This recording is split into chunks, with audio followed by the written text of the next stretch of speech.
Banyak orang Kristen bilang Kitab Mormon itu sesat karena Wahyu 22 melarang menambah-nambahi Alkitab. Kalau dilihat sekilas, argumen ini kelihatannya kuat. Tapi benarkah begitu? Ayo kita bahas.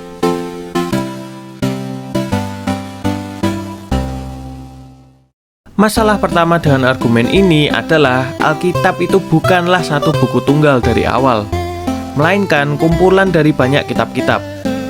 Kata Alkitab sendiri secara harfiah berarti perpustakaan atau koleksi buku.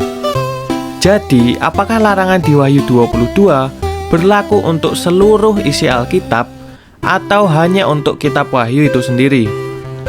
Kalau ada yang bilang itu berlaku untuk seluruh Alkitab, muncul masalah yang sangat rumit. Pertama, secara sejarah, kitab Wahyu bukanlah kitab Perjanjian Baru yang terakhir ditulis. Ada surat-surat rasul lain yang ditulis setelah kitab Wahyu.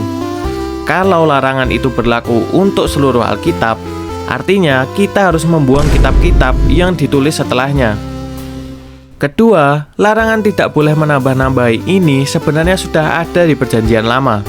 Tepatnya di Ulangan 4 ayat 2 dan di Amsal 30 ayat 6. Kalau kita pakai logika yang sama, maka kalian harus membuang seluruh Perjanjian Baru, karena Perjanjian Baru ditulis ratusan tahun setelah kitab Ulangan dan Amsal. Ketiga, kalau larangan di Wahyu 22 dianggap berlaku untuk seluruh Alkitab, pertanyaannya Alkitab mana yang dipakai? Alkitab Gereja Katolik punya 73 kitab. Alkitab Ortodoks punya sekitar 76-79 kitab.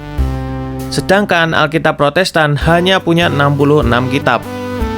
Jadi, dari ketiga denominasi besar ini, siapa yang sebenarnya menambah-nambahi dan siapa yang mengurangi?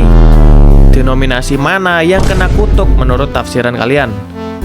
Faktanya, ketika Yohanes menulis kitab Wahyu 22, Alkitab yang dijilid seperti kita miliki hari ini belum ada.